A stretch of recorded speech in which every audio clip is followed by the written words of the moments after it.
But yeah, welcome guys. So yeah, again, I guess I'll reiterate this part at least. Please read the blog if you haven't, and check out the Twitter post where we announced the unveiling of Cod3x. It's been a very exciting couple of weeks for us, revealing the brand and participating at Consensus. And we've gotten a lot of insights about the industry from our experience at Consensus, and it's beautifully dovetailing with kind of our thesis with Cod3x. Now, does anyone want to take it from here on the intro on what is Cod3x? I want to describe it as briefly as possible because we've had some people pitching it a lot. They'll probably do it better than I can. I'll pitch it. Yeah, Oh, go ahead. unless someone else wants to. No, go ahead. Sure, yeah. So Codex is going to be, perhaps even is now, the absolute best non-custodial DeFi platform, period, wherein we can take transactions that would typically require many bridges, many apps, many interfaces into just a single swipe. That's really the ultimate goal is we want to use AI agents, just like we've been using, with Moon for a year and a half now, to make the user experience in DeFi completely seamless. And really that's all about taking what we've been doing with smart contracts for 4 years with Reaper and beyond, which is risky, annoying, it's hard for users to use, it's hard to deploy, hard to monitor, hard to maintain, and replacing all of that with AI powered transaction building, automation, maintenance, etc. So really trying to leverage our expertise in the domain of AI agents to create what we're calling the agentic interface, which I think is a cool word and I hope gets adopted. And it will also kind of aggregate all of our protocols into one interface, all of our partners' protocols, and just overall be a better experience, more focus, more excitement. And yeah, feel free to add anything, Tully. Yeah, I guess we could talk about a bit like what because we see, and a lot of people see AI being kind of the vehicle for transacting with crypto, and agents being kind of like the like rulers of the internet, controlled by humans, of course. But if we see that, and we see that the infrastructure from 1950s banking isn't going to cut it, how are we positioning ourselves to bring on like that the age of agents, and how do we compete with? Are we competing with? How do we compete with the Uniswaps of the world, with who are building their own LLMs? Like, how do we fit in all of this, Beebs? Yeah. So, I mean, I guess the big thing is, we see in the world of AI infrastructure, be it LLMs, be it, some of the other kind of periphery, ChatGPT wrappers, custom LLMs, trained LLMs, NLP models, whatever. Um, we see there really is no moat because open source software is just kind of eating the world, and between Mixtral and Facebook and Hugging Face, Llama, etc. We don't need to train a new AI. We don't need to train a new LLM. We might, but we see the place where we can succeed as being the absolute pinnacle of what it means to be at the intersection of the user and the LLM, being how are users going to interact with these LLMs. You look at the success of like ChatGPT, for example. It's successful as an app. If the app didn't exist, nobody would care. And for financial LLMs, for DeFi LLMs, for some of these finer tuned models that would focus on creating a safe environment to access DeFi, we will be the platform. And we're already, like, we've been working on this for 2 years via Moon. And you look at a Uniswap, you look at there aren't a lot of competitors in this space yet, but I think there will be. And the main thing is, to me, our positioning as a vertically integrated powerhouse just means we're going to edge everybody out on margins. We're going to edge everybody out on user experience. It's going to be more flexible, more reflexive, more exciting, and more performant. And that's really like what we as the tech guys can do. And one of the things we're working on right now is, how do we get the distribution? How do we bring Cod3x to the world? And that, I think, is number one. It's we've always been community guys. We've always loved the real users. I'm not interested in serving like 5 VCs depositing $100 million each. I'd rather serve 10,000 people depositing $100 each, and figuring out how to operate and serve in that way. And I think really, like, that's how you win, because eventually these VCs, liquidity provision agreements, run out, and we've seen so many platforms rise and fall, and few are focused on the real users, because that's what's hard. And we're excited about what's hard. I mean, not like, yeah, well, Right? no, Oh, no. Well, pause. yeah, sorry. So Codex, right? Basically here, it's kind of a culmination of a lot of our experience, right? Both in what we've been building and what we've observed in the markets and from users over our years operating in DeFi, correct? So it's a beautiful kind of evolution of everything, I think, in that, the number one issue has always been like this stuff is really difficult to kind of use to stay up on top of new developments. And so ideally, in a nutshell, what Codex does is just make it way easier for a normal user to just come in, basically just talk to someone, in this case, an agent, the AI agent, and get what they need out of DeFi, right, guys? Um, Yeah, Yeah. to piggyback off that, it's like we're looking at, like, 5-10 years down the line, like competing with Coinbase, OKX, Robinhood. You think of like the premier custodial solution, there is one. People use Coinbase and they can operate at that, but they're limited to what a centralized exchange can do. And so there's room for a DeFi, non-custodial solution. And like you said, like our experience building protocols and building Moon has led us to kind of finding like, well, if we combine the two, well, then we kind of get best of both worlds, Yeah. and create a really good product that's non-custodial and that has the DeFi ethos baked into it. And what is really interesting about what we're building right now is that it's kind of the culmination also of the mission, right? Empowering DeFi. And at the age of AI agent and automation, it kind of makes sense for us to build something like Cod3x, because what we're doing is we're using all of that knowledge from the industry and we're applying it to AI agents in a way that it's really easy for users to use. And it's really interesting to use it in an environment like DeFi that is really complex and like by itself. So you have this AI agent system, those automations that could be used by our users in a way that has never been done before. So this is the really exciting part of what we're building. Yeah, right on. It is like a more novel use case than a lot of what you see with a lot of AI implementations, right? I feel like most of what people see is drawing goofy pictures, something with some tangible and even fiscal use case behind it.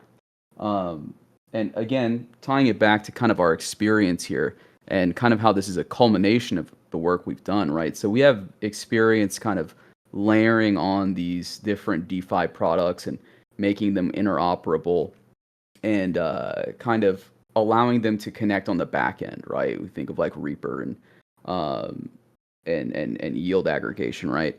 And how we use that in our various projects. But with Codex, right, what we're kind of doing is we're putting it even, we're hiding even more of that stuff behind the scenes. And so the idea will be to integrate not just our own protocols, right, our own projects. It's going to be to integrate other DeFi projects and get them into the Codex ecosystem and make them discoverable. But our primary competitive advantage at the moment, right? Because this is a trend, and we'll get into this a little bit later, but this is a trend in the market that we're seeing develop, and we notice this at Consensus too, right? Everyone's been saying this about abstraction. It's about making things easier to use. It's about hiding the complexity from the user, right? So one of our competitive advantages is we do have these existing DeFi projects that we can integrate natively with Codex to get this yield discoverable on multiple chains, right? And for instance, one of those being Ironclad, which is recently having a token sale. If you're not familiar, I believe someone else is going to hop in here and talk about the tokens. So I was queuing someone up, but I forgot who. That was a good If you high and segue. dry. Yeah. Yeah. I mean, I think like an interesting thing, even talking about the concept of the MRP, the Modular Reserve Protocol, and I invite everybody to kind of attack some of our nomenclature because we're trying to like simplify as much of this as possible. But with the MRP, we have the vertical integration, we have the baseline where it's like, okay, here's the protocol. This protocol is going to net, Codex, a source of real yield. Multiply that by 10, 20, 30 as the years go by. Not only that, but it's going to give us a common interface so that we can have ultimate support for AI. So we can train an AI agent or tune an AI agent to perfectly understand the MRP interface. And then if we understand that and we understand how, for example, layer 0 works with their cross-chain messaging, we can create a world where it's like, all right, I'm a user. I want to get the best delta neutral yield on my USD that I can. And when you're a user managing a portfolio of say 1 to 10K, then you will get opportunities like because we're addressing you specifically, you'll find opportunities everywhere between 20 and 40% APR. Especially within our own ecosystem. Like if you look at Aurelius AUSD on Clio, in addition to airdrops, whenever it's printing like 45%, and a really interesting thing about the way we're operating is like, by giving users access to these platforms that we know are secure, that we have trained these agents to be able to interact with properly, if you want to skate around our eco, you'll have to go to app 1, app 2, app 3, deal with all these bridges, deal with all these fees. But with Codex, it's literally like, hey, I want the yield. Show it to me. We show it to you. We take you there. And I think maybe like going even further, we've always been kind of internally talking about what does the ecosystem hub look like? What does the unified interface where someone can go and see what's up look like? And, we've been experimenting a lot with data visualization, kind of designing like, okay, if someone were to look at this universe of DeFi across all these different chains to the degree that they can see where people are clustering, where users are moving. They could see our applications kind of front and center laid out across this DeFi ecosystem. The idea of that, being the best at a glance platform for understanding capital rotation and capital flow in DeFi is something that, we're ready to do like right now. And, Crypto North likes to call this the insight universe, where you can kind of see this constellation of information.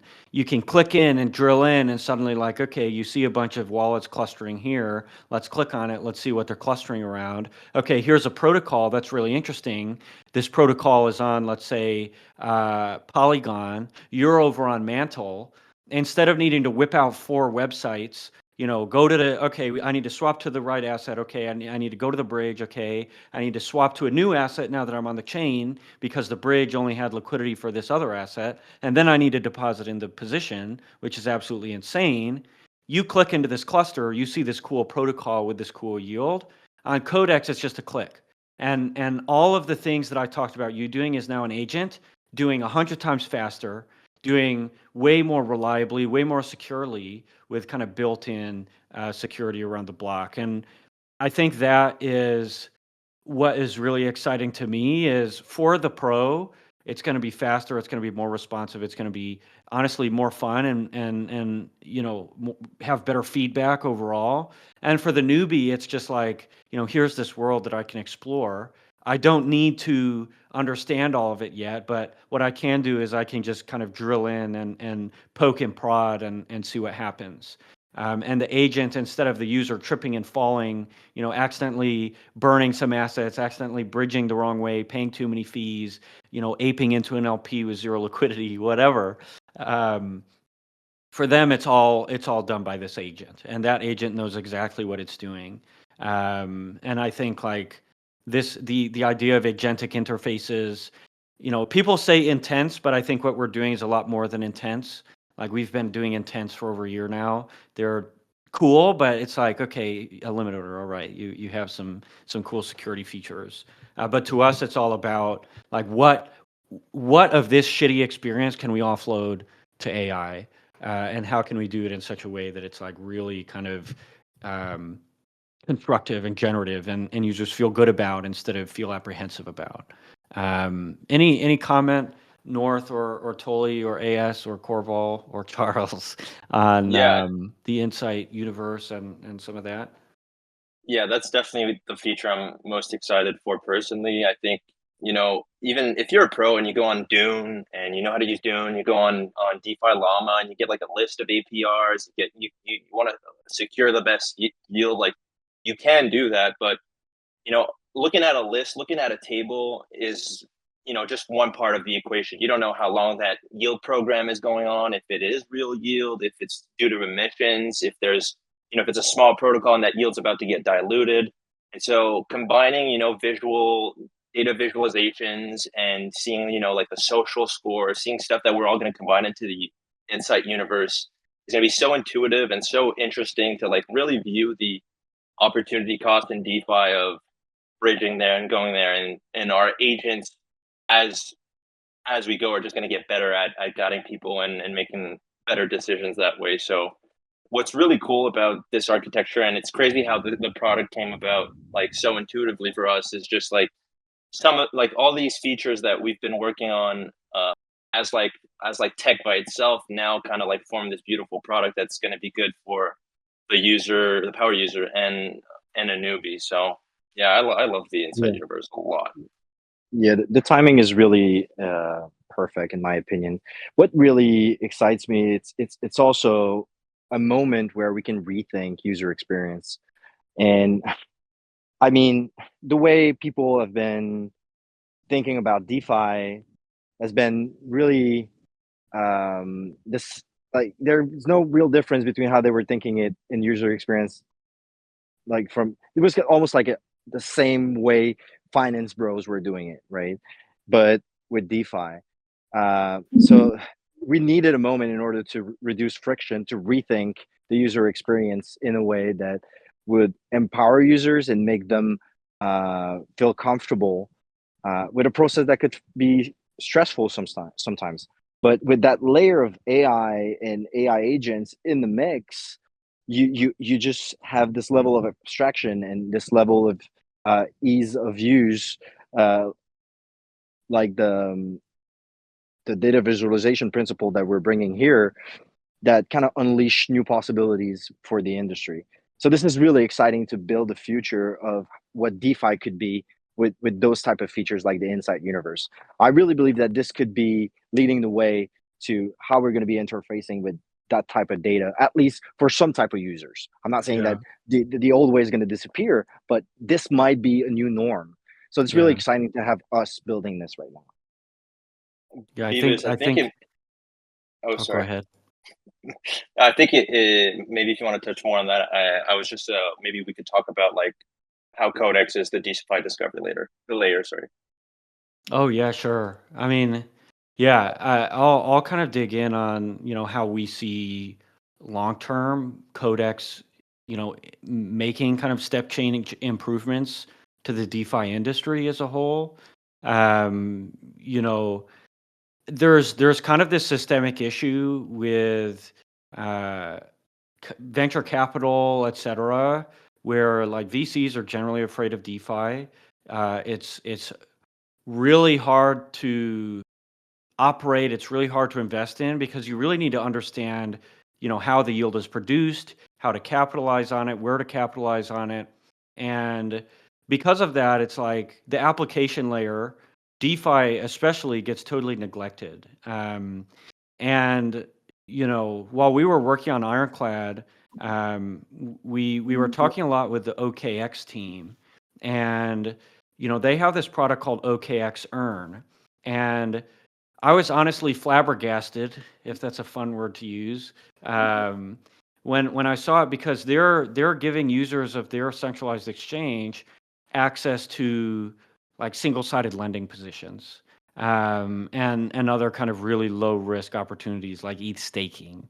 Obviously, not available to US users, but I saw that and I was like, damn, this team is about it. And I guess to say that, it's like they're doing the bare minimum, and I was really, really, really impressed. And I became like an OKX fanboy. And the reality is, when you're a DeFi project, you just have no avenues of distribution.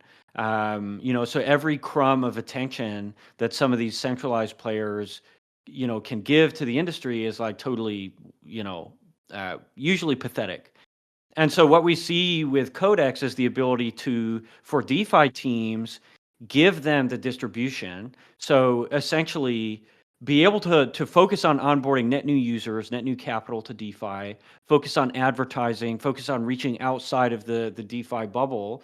And for users, it means, hey, I step up to the plate and I see all the most motivated, best teams building in the space, and interacting with them is totally seamless. Like, it's not something you need to think about. You don't need to think about doing your due diligence, going to the Twitter. I mean, obviously you want to a little bit, but we're going to take care of so much of that for you. And then, really, it's the very much missing discovery layer on top of all of DeFi, where it's like everything is fragmented, opportunity costs are high, everybody's too busy to do 1,000 hours of due diligence. People just kind of get in a comfort zone and hang out there. What we do is we make discovering Web3 as easy as you would discover Web2 on Google, or DuckDuckGo, or whatever you're using nowadays. And that, I think, like when you talk about the business case, whether it's us as an advertiser, or us as kind of like a white glove integrator, the value of attracting users, and being able to focus on attracting users more than anything is so important. And at the MRP level, at the protocol level, it's like we need to just run around in circles, sweating over capital, sweating over, these dealings with these foundations, sweating over all these kind of different things. It's hard to really focus on the application and the front end and the user experience. So our goal is to just take care of that for teams so they can focus on making the best financial products.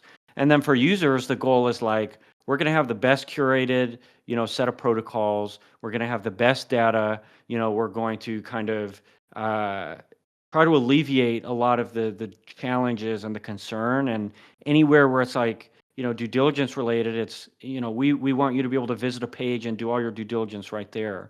Give you the really high impact information. And that's one of the things we'll be relying on all of you on, especially as we start A/B testing and going into beta, is like, we want to know what you guys care about when you're looking at DeFi, when you're looking for a new DeFi position, and we want to know how to get you there, at light speed.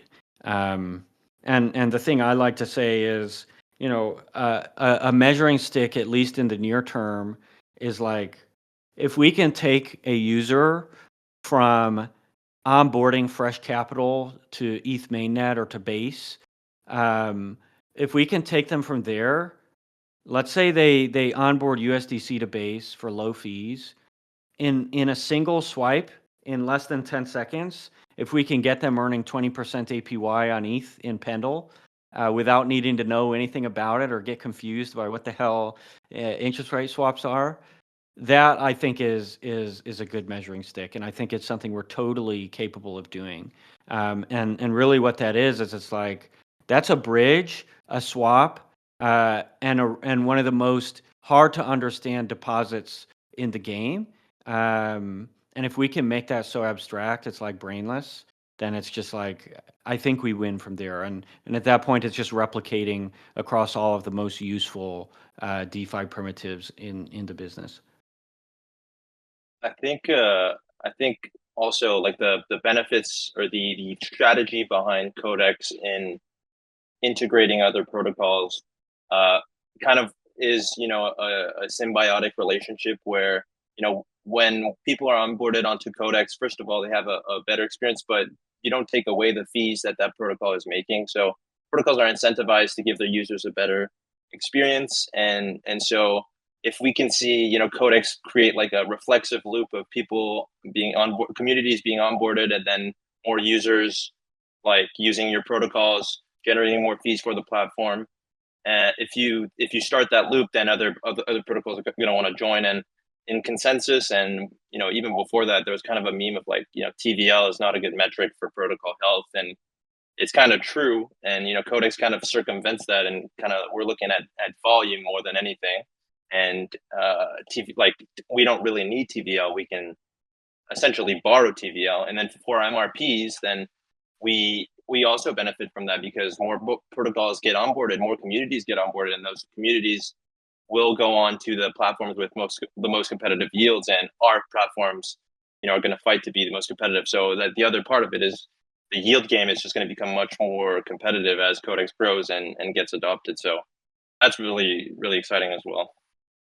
100%. I mean, I think like, we've probably the biggest struggle for us historically has always been, getting the huge capital onboarded, because we don't love dealing with VCs, especially, when it comes to launching a token. VCs don't love DeFi a lot. And what really gets us out of bed in the morning is serving like the grinders, the people in the trenches, the people that are passionate about DeFi, passionate about decentralization, and sincerely interested.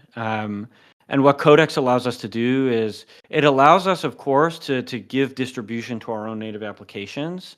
But now, like as far as like our success metrics, it's all about engaging users and finding the best ways to engage users and finding the best ways to get users excited about DeFi. And I think we can we could totally like win the game on that. And I don't think there's a team as hardworking or sincere as ours in the space. Many come close, but I just this is a place where I truly believe we can win. And in the process of winning, I think we just totally improve, the protocol level. We improve, the DeFi market as a whole. We improve the outlook for all of our partners. It's just like it's just a really exciting place to be. And honestly, I think if Oath and Grain hadn't been so kind of distressed and challenged, every other month to get to a point where it's like, all right, our user base and our holder base and the people that care about us, need a huge win, and we'll stop at nothing to give it to them.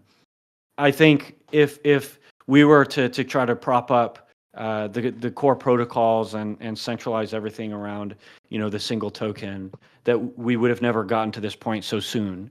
Like the goal was always, let's build the ultimate DeFi super app. Let's make it brain dead easy for users to access DeFi.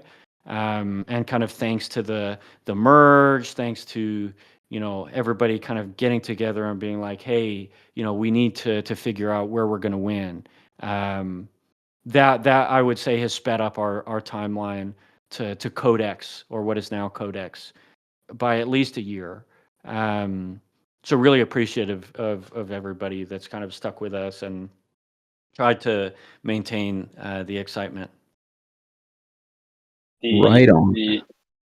I'll just add one last thing. I just think that when you look at DeFi and you look at the tech that's being built, there's really like interesting and cool tech, but that complexity kind of just keeps on evolving. And what what's fun about building Codex, and I think that we're coming to realize, is like we can let DeFi be DeFi, bring on the new advancements, the new tech, stuff like UV's control system, and keep that intelligence, but simplify at the application level. And that's like really cool. Hell yeah. Sorry guys, I spilled like a whole cup of Coca-Cola all over myself like 5 minutes ago. So if I say something that we've already covered, just let me know. Because I had to clean that up. It was everywhere, disgusting, sticky. I just wanted to ask, have you guys touched on these questions that have been popping up in chat already? And if so, what was the last one? I have not been keeping up, but I remember Cass asked one about how we secure against hallucinations and things like that. Yeah. So there are multiple ways. First stage is not really trusting AI that much, relying on confirmations and retrieval augmented generation, so that the database is doing a lot of the heavy lifting, and we're just kind of composing prefabricated transactions that we know are secure, as opposed to like just trust me, bro, with the agents. But as kind of DeFi specific, like foundational models, like start popping off, like if you're familiar with Alora or Pond or Anoma, as these solvers get better, we can rely on them more and more in a more generalized fashion. So there's that, and then there's obviously like we have kind of a pattern in mind, but the goal is like you batch, route, and require. You take everything the user wants, you batch it into a single transaction, you route it in a smart contract, and then you add a requirement in that transaction that says, hey, this transaction needs to end with this amount of assets in this user's wallet, or needs to end with this particular outcome. Otherwise, it'll revert. So there are a lot of ways to really harden the security of a pattern like this. And yeah, it's like relatively easy to do. And right now, the big thing we're thinking about is not necessarily like, our users going to get scammed by their agents. It's more so like failure rate of transactions, because as agents get better, we can reduce failure rate more and more and more. And that's like the ultimate goal as far as generalization goes. It's like every step we take, failure rate will go down. The ability for the transaction building to be really successful goes up. And this is like, again, kind of talking about the defensibility of a business. For Codex against AI, that is, for Codex, it's like as AI improves, as these solvers get better, as more services become available, Codex, the app, just improves. And all of that value will accrue to like Codex as opposed to the individual solver. Because like I said, the world of OSS and AI is a little bit of a race to zero at the infrastructure level. I mean, obviously, like, there are going to be many billion-dollar businesses just because it's a good service and people will pay for it.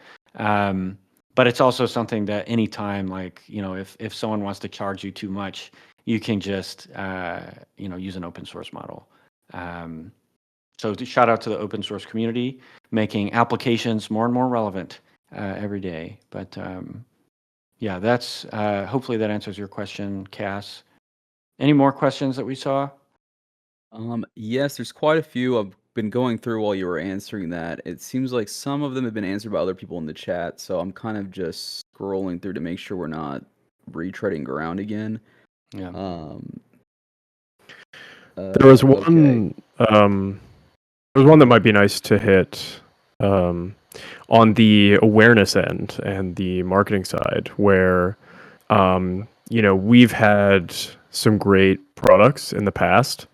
How do we make sure that people know about Codex and make sure that they feel comfortable using it, and I guess just spread the vision far and wide and not let it sort of go a little bit unseen? Yeah, Any thoughts there from anyone? Do you want to answer this, Corval, or would you like me to answer it? Oh, I'm sorry. I was still reading questions. I feel really Oh, guilty. let me I'll answer it. But yeah, I mean, like I mentioned, distribution is number one for us. And I'll tell you, like this past year and a half, I would say even more so the past 6 months to a year, we've been very cognizant of the fact that our marketing is fairly weak. And, you know, there's a very big thing where like we don't want to blow our load too early on the marketing end. It's like we're in the middle of iterating all these products. Ethos Reserve doesn't quite have the product market fit that we want. The tokens aren't doing too great. We need to kind of be established and set up so that marketing can yield what we want it to yield. We need to make it so that cost per click isn't unreasonable, so that onboarding is something that is easy breezy. And this is, I guess, a lot of the impetus for Cod3x, where it's like, you know, we need a good vehicle. We need something to actually market. And what Cod3x lets us do is, if our products or if our own products are baking, we can route people to our partners.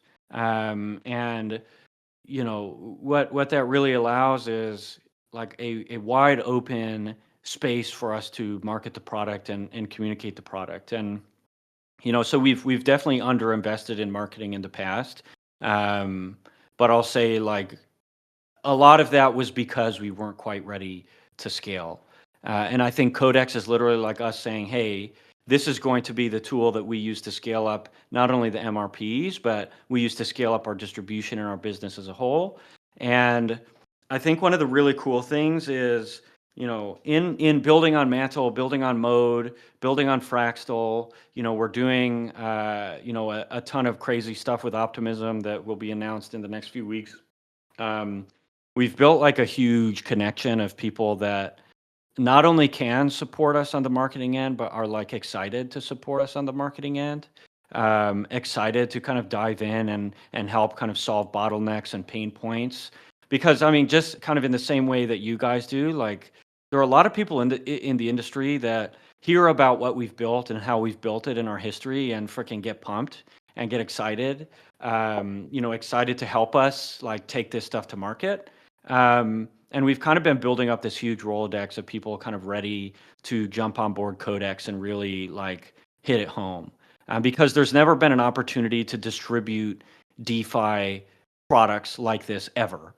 And it's an opportunity that will make our marketing spend justifiable, because we never want to spend money like pumping a token, for example. We never want to spend money on pushing something to market that isn't quite ready to go to market. And with Cod3x, it's like, here is the perfect venue. Here's the perfect platform that will allow us to distribute all of the protocols in our network and our partner protocols better than any other platform, period. And I know that's kind of a long answer to a little bit of a concise question, but really it's like, we've been figuring out how to really do this stuff well. And the key is you just need the momentum, you need the catalyst, and you need to be ready to light the fire. And shout out to everybody waiting in the wings to help us light that fire. And maybe to piggyback off that with marketing, like there's an avenue where so we look for integrations where we can have some co-marketing benefits with those communities. So seeing a pathway where we scale by converting communities into Cod3x and attracting the power user who wants a simplified interface, but also a different kind of insights baked into his DeFi workflow. And then as we scale, then we can really focus on the 10,000 feet view of attracting the Coinbase and the OKX earn and the Robinhood type of like smart retail that we're looking for. Yeah. Yeah. And it's also like, I think the really, really important thing is doing this somewhat like organically and positive sumly, if that makes sense. We're in, if we can attract if we call it like the serviceable, obtainable market, people who use DeFi who would, know our team, be willing to use our platform right away. If we can make them happy to use our platform as opposed to whatever native web app they're using, and we can kind of build those network effects, use token incentives to get people kind of invested in the success of Cod3x and help us grow Cod3x, use referrals and other kind of proven methods for growth. I think that is like where we can eventually reach a critical mass to do what Tolly is saying and start like expanding way beyond the current DeFi market. And it's something that DeFi needs. Caesar wants a TLDR. I literally gave you the deck, Caesar, and you read it. You promised you read it. But yeah. But yeah, that's it. I think marketing is what makes this so exciting. Is it's like a lot of times with marketing, you're just paying KOLs to pump a token and then hoping that the token pumping gets enough attention for people to dive in. And with this, it's like we can actually create a sustainable business top to bottom. From the very tip of like, signing in and maybe using Cod3x to swap to the very bottom of like, now you're in some complex position in Ironclad, minting IUSD and creating an LP on Velodrome and farming. And that kind of becomes like we own the full spectrum, and every user we onboard, we can own their full spectrum. And I've been sucked into the Apple ecosystem recently because their M chips are really insanely dope. And Intel has just, been eating garbage. I don't know what they're up to. But I think about what does a DeFi product look like wherein the user is kind of stuck in the ecosystem in a good way, ideally. Where it's like, oh, why would I do anything else? And I think to me, and this is again something we're going to be relying on a lot of feedback from you all for. To me, where that comes in is like financial reporting, especially as it pertains to taxes, where it's like, okay, if you're on Cod3x and you are like doing all your activity there, you're going to get a beautiful financial report at the end of the year, like you would get on Robinhood or Coinbase, that will make doing your taxes brainless. And we're going to program in to every step of the process all the intelligence that can properly tag and categorize these transactions.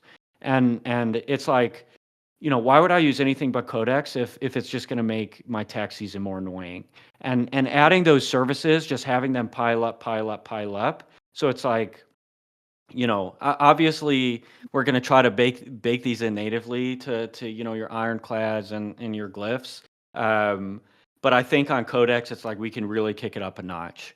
We can just send you the email at the end of the year saying your report is ready, or send you that notification saying your report is ready, and then you're just kind of in the mix. And just adding more services, adding more features that will just like you don't even know you missed them yet, but like there's a lot of shit in DeFi that just absolutely sucks, and nobody's solving it. Like everybody's busy, like doing their purity tests, doing their dick measuring, doing whatever the hell they're doing, and I think we can just solve these problems. Like we know how. It's not that hard.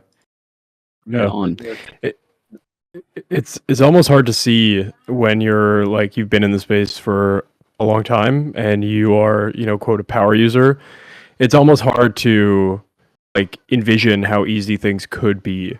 So I think those kind of light bulb moments are going to happen for a lot of people over the coming years. And I think Cod3x is going to be at the center of that. Speaking of financial reporting, there is a question that I would like to get to, so I'm going to mention this right after, but briefly, Tolly, you wanted to mention something about like reports on our protocols and things like this. Do you want to just speak on that a little bit? Yeah. So or not? Okay. Yeah.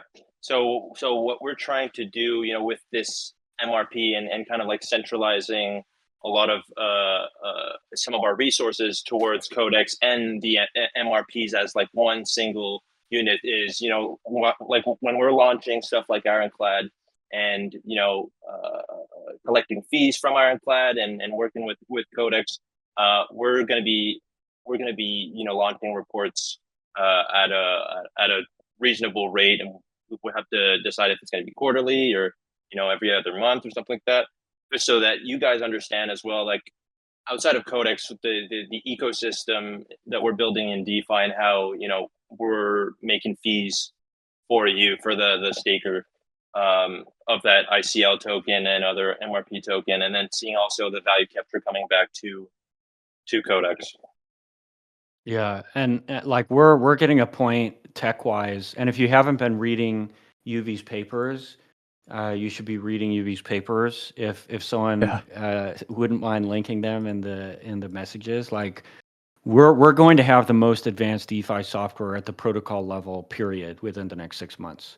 Morpho, Euler, Aave all kind of showed their hand, and like we're sitting back and smiling. And obviously a lot goes into being successful, like pulling in liquidity, et cetera, et cetera, et cetera. But I think in terms of unit economics, we're like it'll be great. Like I think eventually, like, and we found that like we outlast every team, period. Like we just like we're good at what we do, and I think what we'll see is a protocol here or there or everywhere, depending on the success of the individual network.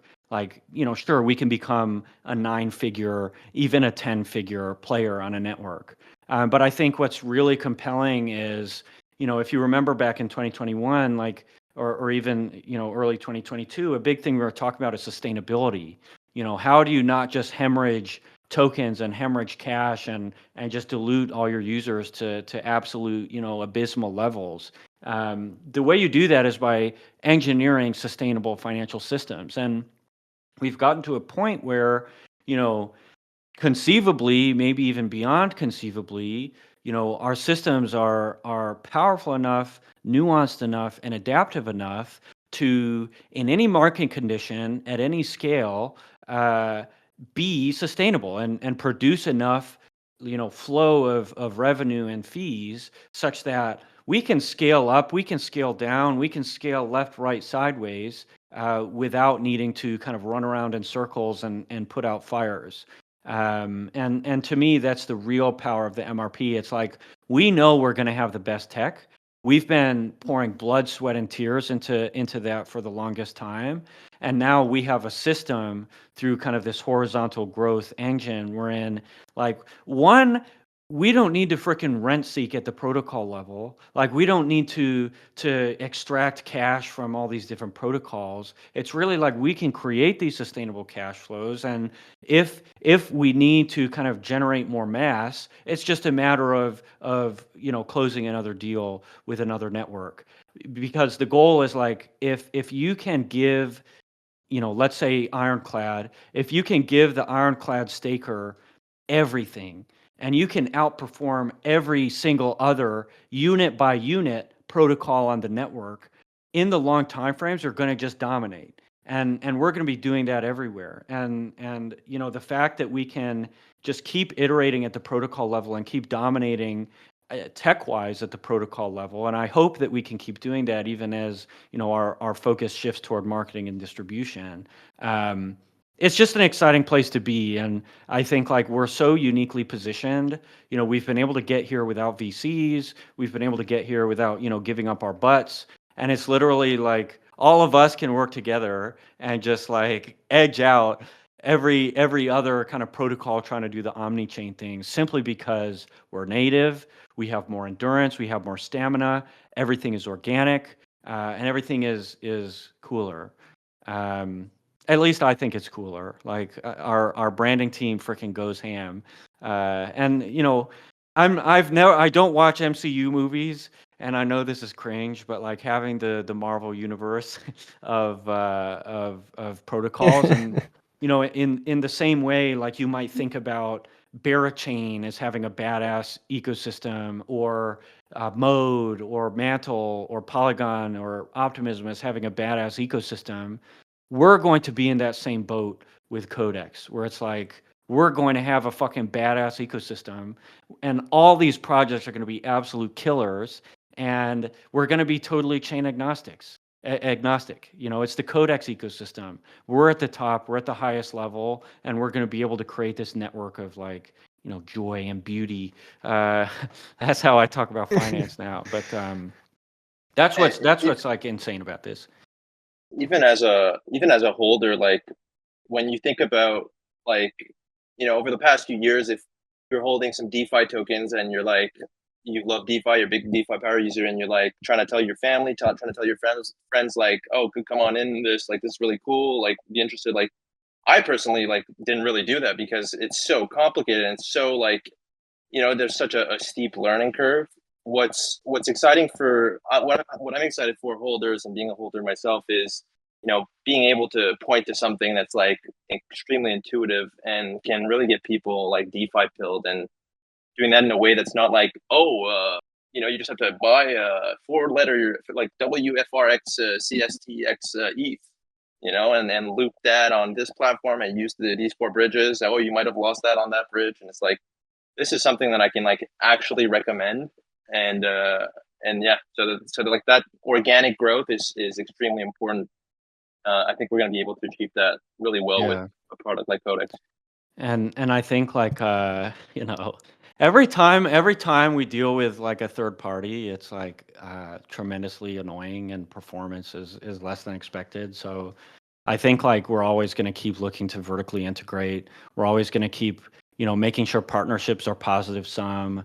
You look at the S1 sale, for example, for Ironclad. It's like everything's buggy. You go on there, like they're changing their terms on the fly. And what we can do with the MRP, because we're going so broad, is it's like we can just add this to the app, and we can kind of see where these pain points are and just eliminate them. And with Codex, the distribution is right there. So it just makes everything we do at the protocol level so much more valuable. And then it's like, when you want your mom to buy your ICL bags, you don't have to actually onboard her to MetaMask or whatever. You can just tell her to download Codex, and it's way easier. You can just ask the AI. That's right. The AI servant will take care of your mom for you. So you don't have to. The AI is your new dad. Yeah, AI will be your new daddy. No, did we hit this question? I think it was a good one. This is something we talked a little bit about at Consensus, actually, Beavis. Would there be a way to have an agent monitor positions and auto unwind should there be confirmations of an exploit with one or more components used? Keeping people's funds It was as safe actually. as possible. Oh, I'm so sorry. I'm the worst interrupter. No, How I thought you were dare you? interrupting, like, You you asked. bloody, I was just bloody bank child. I was just gonna That's on the say recording that was now. it was actually a really good segue from Beavis's last point about moving away from external vendors, if you can call them that, and more vertical integration. So I feel like that's answer number one. But yeah, it's still a legitimate question. One of the big things that we're trying to chase down is like getting OKX invested. Like, we're really good friends with the head of DeFi at OKX. He's a holder of now CDX. He's super deep in our ecosystem, and I've been talking to him like, hey, what does it take to get OKX invested at this level?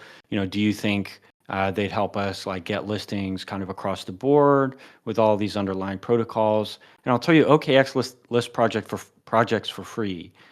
Their only requirement is that it's not garbage. So we're purveyors of stuff that's not garbage, and I think Codex kind of gives us a way to like seize these opportunities. And I know I've talked a lot about OKX. Like, honestly, like, I'm an OKX fanboy after dealing with their team and checking out their platform. Obviously, they're like slow moving, they're glowies, et cetera, et cetera, et cetera. But getting people like that on board, where it's like, okay, now we don't need to run around to Gate and MEXC and BitGet and whatever, and we just have a partner that we know is going to be there for us. A tier one provider. We don't need to necessarily play all the games for token launching. That's going to be super exciting. And because we're operating at the mid market, we're trying to keep valuations fairly small. We're trying to have everything super manageable at the protocol level. What CDX gives us is a way to kind of enter the narrative at a much higher level than that. Where it's like, okay, now we can talk to the tier one VCs. Now we can talk to some of these other players. And, when we do the CDX airdrop, it's literally all going to be like, hey, deposit into Ironclad or Aurelius, or deposit into, Glyph or one of the protocols that are in the network.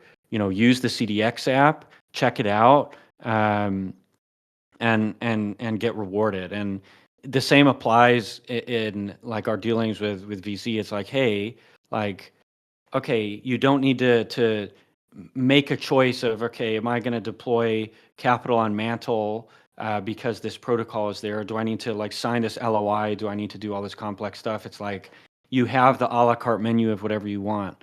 Wherever you are, like the goal is, if you're in the CDX universe, you should be defaulting to our platforms. And I think we found, and maybe someone else can speak to this just because I've been talking so much. I found that people, for example, that are onboarding to Aurelius are finding their way to Ironclad. People that are enjoying Ironclad are finding their way to Glyph. And this is happening totally organically, wherein it's like, as we create this interconnectedness, and as kind of the network achieves percolation, I just feel that, again, in the long time frames, and I might just be smoking on my own supply, but I think there's really no way we lose with the way we're building. And I feel that we're getting better every day, but we're also doing things right, or we're making kind of the least wrong decisions. And by compounding these kind of good decisions, and by compounding every little win, we just like freaking go beast mode. But yeah, it's just kind of an exciting place to be after so many years of building purely at the protocol level and innovating at the protocol level, because now it's like, okay, here's something. Not only is it something you can bring to a VC, for example, but it's also something you can bring to a normie. It's also something you can use to kind of demonstrate what the hell crypto is, and take people from 0 to 1. Oh yeah. Yeah, I was gonna say something similar back in the sort of getting Cod3x in front of people and spreading the awareness, where similar to marketing, our BD efforts are scaling up a lot and getting sort of protocols that we are familiar with and teams that we like a lot in the door, and getting them aware of what we're doing. And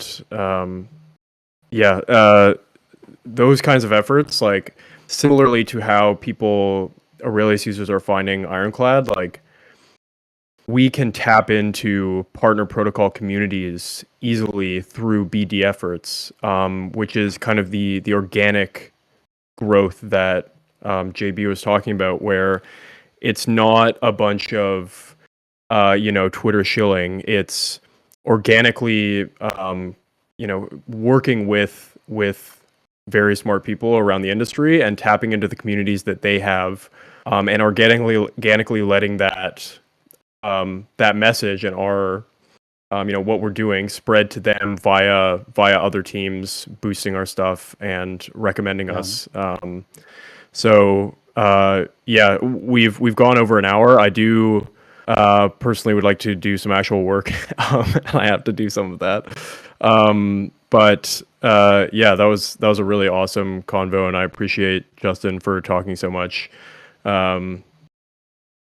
And yeah, thank you all for coming. Corval, did you want to say anything else, or close us out, Charles? Oh God, I don't want to.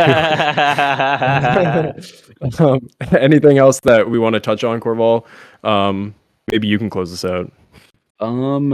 You know, yeah, I mean, because we're at the hour mark, I kind of wanted to talk about consensus and kind of give you guys kind of an idea of like the confidence we have.